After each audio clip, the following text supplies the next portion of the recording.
ओशो जब अतीत के अनेक संबुद्धों की बात करते हैं तो लगभग हर संबुद्ध के शिष्य के ऊपर और शिष्यत्व के ऊपर भी बात करते हैं।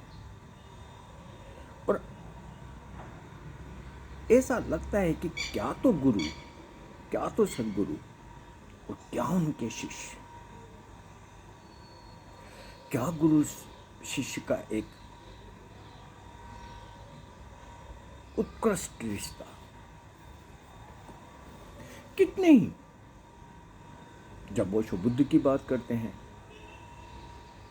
तो सारिपुत्र और विमल कीर्ति और महाकश्यप और ऐसे ऐसे नाम। जब गुरुजेब की बात करते तो अस्पेंस्की, जब दादू की बात करते तो रजब और सुंदरदास, रेदास की मीरा और ऐसे अनेक अनेक गिनते चले जाओ। अगर गुरु महान तो शिष्य भी अपने आप में शिखर। और अपने गुरु के प्रति प्रेम, लगन, समर्पण जीवन दांव पे लगा है।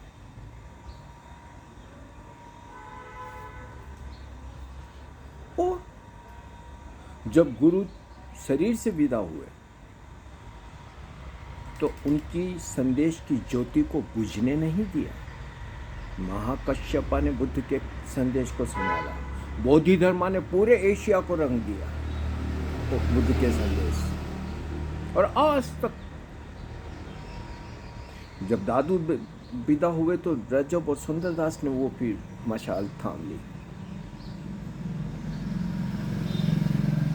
ऐसे भरा पड़ा है सद्गुरुओं का संसार और उनके अद्भुत शिष्यों का संसार। इस संदर्भ में बहुत सालों से मैं याद करता रहा कि ओशो के आसपास ऐसे कौन से शिष्य, कौन से शिष्य हैं जिनको मैं इनके समकक्ष रक्षक आस्पेस्की के और विवेकानंद के और बहुत सारे। सच कहूं एक नाम भी नहीं दिखता। अच्छे लोग दिखे, मिले, बातें भी की, काम भी किया साथ में, लेकिन शिष्यत्व जिसकी ओशो बात करते रहे, जो रजब में था, जो सुंदरदास में था, या जो भी, वैसा स्वाद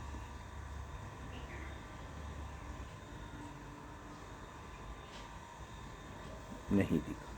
फिर ओशो को गया 35 साल हो गए। ज्योति को बुझाई जरूर इन कथित शिष्यों ने, कम जरूर करा उसके उजाले को, फैलाया तो नहीं भाई। कौन सा शिष्य ऐसा जो आपको दिखता है कि जिसने इस उजाले को इवन टिमटिमाने से भी रोका हो या उसका प्रयास किया हो? तो जब मैं इस बारे में सोचता हूँ अरे भाई, ओशो अपने आप में बहुत बड़े सद्गुरु हैं। जब बहुत सारे संबुद्धों को आप देखोगे तो ओशो कोई किसी से कम नहीं है। ज़्यादा भले ही हो, 21 भले ही 19 तो किसी से भी नहीं है। ऐसा विराट उनका ज्ञान, ऐसा विराट उनका तर्क शक्ति, ऐसा उनका ज्ञान कौशल्य,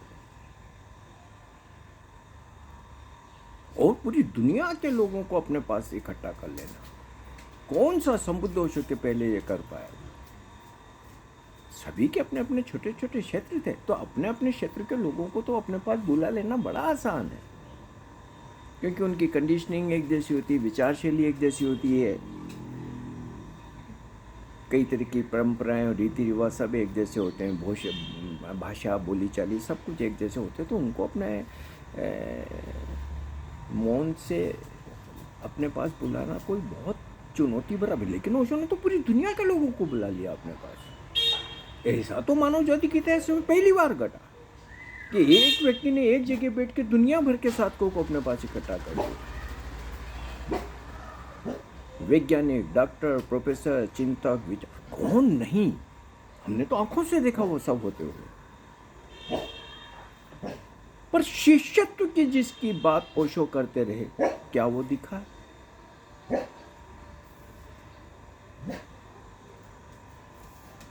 तो मुझे जो लगता है, आज के मानव का अहंकार बहुत अहंकारी, बहुत महत्वाकांक्षी,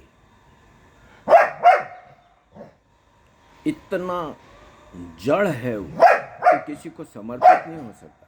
शिष्यत्व के लिए जो निर्दोष दशा चाहिए चित्त की, जो भावुक दशा चाहिए, जो निर्मल प्रवाह चाहिए चेतना का, वो नहीं है आज के मानव। तो बौद्धिक रूप से ओशो के पास लोग आते चले गए, जुड़ते चले गए, लेकिन जिस शिष्यत्व के लिए समर्पण की जरूरत होती है, वहां चूक गया आज का मानव। उल्टा आज जिसे देखो वो ओशो के काम में कमियां निकालता रहता है, ओशो की आलोचना करता होता है। ओशो ने ये ठीक नहीं किया, ओशो ने वो ठीक नहीं किया, ओशो ऐसे गलत थे, ओशो वैसे गलत थे। अरे भाई, अगर तुम इतने ही बुद्धिमान हो तो फिर ओशो के पास आए ही क्यों? अपनी बुद्धिमत्ता के साथ अपने जीवन के स्वर्ग को जियो ना भाई। तो ये इसी तरीके के लोगों की भीड़ जरूर हुई। अब इस तरीके से जो लोग सोचते हैं, उनसे क्या समर्पण की बात करोगे? क्या उनसे अपने सद्गुरु के प्रति यश कहना होता है? जो यश होना होता है, जो घटता है, वो घटने की संभावना। आप क्या सोच सकते हो कि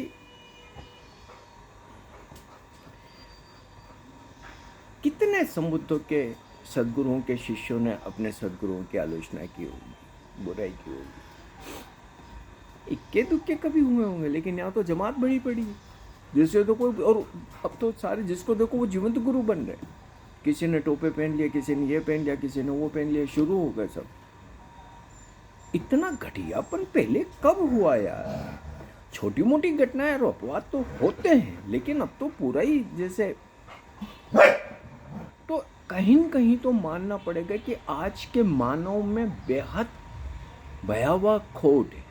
अध्यात्म के लिए आज का मानव तैयार है ही नहीं। जिस गुणवत्ता की अध्यात्म के लिए जरूरत पड़ती है, आज के मानव में वो पूरी तरीके से नदारत। अब जब ओशो के पास आए तो सबने अपने अपने फायदे देखे। सेक्स देखा, पैसा देखा, ये देखा, वो देखा, वासना देखी, प्रसिद्धि देखी, और इसी के लिए वो सारी भागा दौड़ी। आज भी जो लंबे चौड़े भागे दौड़े फिर रहे, वो सब छोरियों के लिए यार, सेक्स के लिए भागे दौड़े। मैं सोचता हूँ व्यक्तिगत रूप से, जब इन लोगों के व्यक्तिगत जीवन को देखता हूँ, क्योंकि सालों साल हमने सबको देखा है, अगर ओशो ने ये सेक्स वाली सुविधा नहीं दी होती, स्त्री पुरुष के रिश्तों को लेके सरलता और सहजता नहीं और स्वीकार्य नहीं दिया होता, तो ये जो आज बहुत सारे लंबे तड़ंगे दौड़ते फिर रहे हैं, ये कभी नहीं होते ओशो के पास, एक दिन के लिए भी नहीं। मैं जब अगर इस तरीके से सोचता हूँ कि ओशो ने अगर पूर्व के संबुद्धों जैसे अनुशासन दिए होते, नियम दिए होते, ब्रह्मचर्य का कठोर व्रत दिया होता, तो ये जो कई बड़े कथित नाम दिखते हैं, मुझे तो नहीं दिखता कि कोई होते ओशो के पास, क्योंकि मैंने इन सबको बहुत देखा। इवन बूढ़े हो गए, बूढ़ियाँ हो गई, लेकिन दौड़े भागे फिर रहे सेक्स के लिए। तो काम विकृत लोग हैं जो ओशो के पास बने हुए हैं, ओशो के नाम के आसपास बने हुए हैं, ताकि उनकी वासनाएं पूरी होती रहे। बूढ़े बूढ़े लोग यार, दाढ़ियाँ उनकी सफ़ेद, और जब कभी मैं सुनता हूँ तो किसी को फ़ोन पर, अरे 15 साल की लड़की मेरे साथ है, शर्म करो यार। और बनने भाई ठीक है, जो तुम्हारा जीवन है जियो, लेकिन यूं बन रहे हैं जीवन तो गुरु, कुर्सियों पे बैठ के हाथ हिला रहे हैं, पॉडकास्ट में बोल रहे हैं, प्रवचन दे रहे हैं। अरे क्यों लोगों को धोखे दे रहे हो यार? ये बलात्कार है, क्योंकि बलात्कार सिर्फ शारीरिक रूप से बलपूर्वक ही नहीं किया जाता है, भावनात्मक रूप से बलपूर्वक भी किया जाता है। और ये देवदत्त और ये लट्ठ भारती और इस तरीके के रिंग मास्टर और ये कितने चबलाधारी मालाधारी और कितने ही ये लंबे तड़ंगे इधर से उधर जो भाग में उड़ते, ये बलात्कार कर रहे हैं ओशो के नाम पे। क्योंकि बातें बड़ी बड़ी करते हैं, बातें तो अध्यात्म की करेंगे। एक बार एक बहुत खूबसूरत युवती से मेरी बातें हो रही थी, वो पंजाब से आई थी, वो थिएटर की आर्टिस्ट थी और किसी क्रिकेटर की प्रेमिका, बड़ी इंटेलेक्चुअल थी। तो वो मुझे बताने लगी बात, और वो मैं उससे सहमत हो पाया। उससे बोले, यार कि क्या होता है कि जिस समाज में हम छोटे से बड़े होते हैं ना, तो एक हमारे इनबिल्ट सेफ्टी गार्ड होता है। हमें पता होता है कि किस व्यक्ति से कितना दूरी बना के रखना और कैसे अपनी सुरक्षा करना। बोले जब हम यहाँ आते हैं, अब तो एक तो ओशो का जो इतना विराट स्वरूप, तो वो अभिभूत हो के आते हैं कि अरे ओशो का आश्रम। और फिर वहाँ ये जबलाधारी एक से एक। अब उस लड़की ने मुझे बताया कि इन जबलों में और इस माहौल में हमारा वो सिक्योरिटी सिस्टम काम करना बंद कर देता है। तो हमें लगता है कि सब बड़े लोग हैं, भले लोग हैं, प्यारे लोग हैं। और फिर ये जो भले प्यारे लोग हैं, कहानियां हैं मेरे पास में कि क्या क्या नहीं किया इन दोस्तों ने। तो घटियापन जरूर है, लेकिन वो गौरव तो नहीं जब ओशो शिष्यत्व के गौरव की बात करते हैं।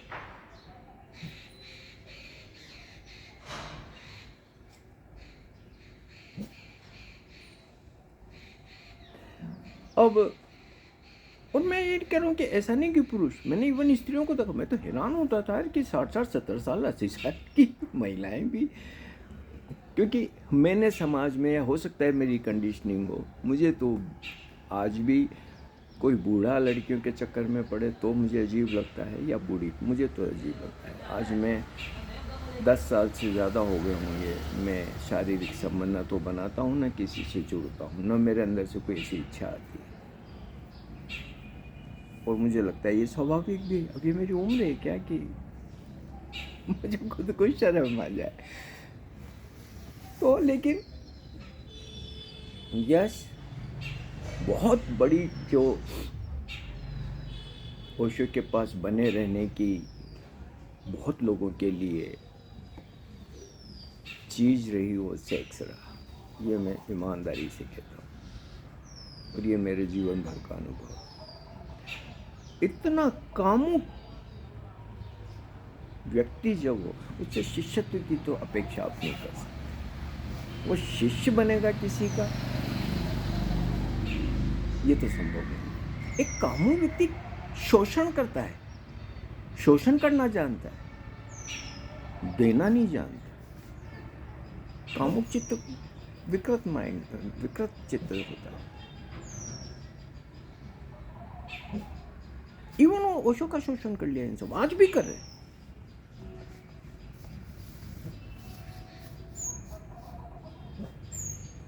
अगर ओशो ने, जैसे पूर्व के सदगुरुओं ने अपने शिष्यों को अनुशासन दिए थे, नियम दिए थे, व्रत दिए थे, उस संदर्भ में जब देखता हूँ तो कितने लोग ओशो के पास टिक पाते हैं, मुझे नहीं पता। एटलीस्ट मैं इस बात को अपने अनुभव से कह सकता हूँ, ये अनेक जो बड़े नामी गिरामी हैं, जो कथित ओशो के करीबी हैं, या आज जो कई जबलाधारी, मालाधारी और लट भारती और देवदत्त हैं, या जो कोई किताबें लिखते हैं और पता नहीं क्या क्या करते हैं, उनको तो मैंने करीब से देखा हुआ है, उनके करीब से मैंने कृत्यों को देखा हुआ है। मुझे तो ज़्यादातर सेक्स में उल्टे लोग ही दिखाए, और मैं स्पष्ट ही देख पाता था कि ओशो के पास आने का बड़े से बड़ा कारण सेक्स रहा। ओशो की जो चैतन्य अनुभव की जो लो है, ज्वाला है, उसके पास उस ज्वाला के लिए, उस लो के लिए, उस आग के लिए आने वाले लोग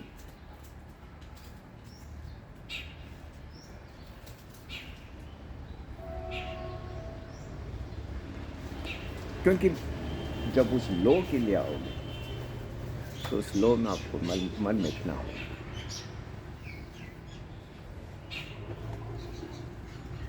मन मिटना घटता है। कितने सारे परवाने लोड में से लिपटते चले जाते हैं। ये हुआ अतीत के बुद्धों के साथ। लेकिन जब मैं इस संदर्भ में देखता हूं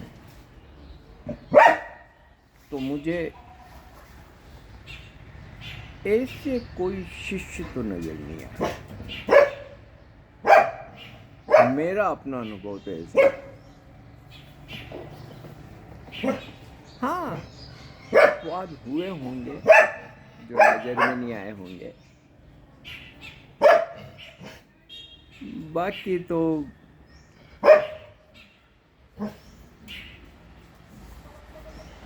चूंकि कामुक लोग इकट्ठे हुए, कामुक शोषण करता है और कामुक लोगों ने खूब शोषण किया, एक दूसरे का भी,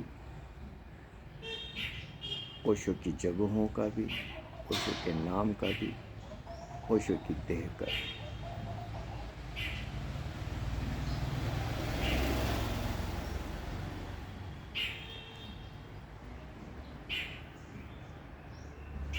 एक जगह मनीषा के प्रश्न के जवाब में बोलते हुए ओशो ये बोलते हैं कि तुम लोग सौभाग्यशाली हो कि तुम्हें मेरे जैसा गुरु मिला। और ये बिल्कुल सच है। ओशो जैसा गुरु तो इस मानवता ने कभी पैदा नहीं किया, जिसने अपने शिष्यों को किसी भी तरीके से किसी तरीके का कोई हीनता बोध नहीं दिया, किसी तरीके नियम उपनियम नहीं दिए,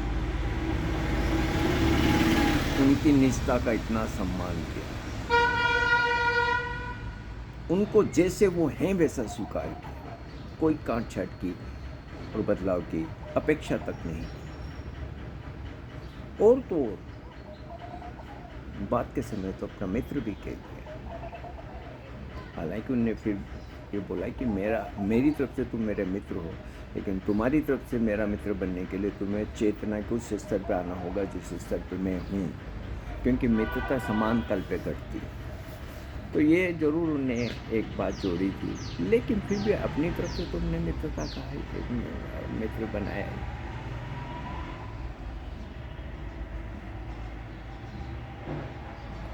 धर्म को इतना नृत्य से, इतना हास्य से, इतना खेलपूर्ण, इतना उत्सवमय, इतना सहज, इतना सरल, इतना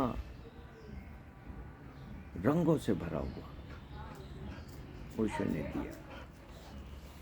उसके बावजूद कहीं तो स्वीकारना पड़ेगा कि शिष्य वर्ग की तरफ से कमी रह गई। वो कमी तो है।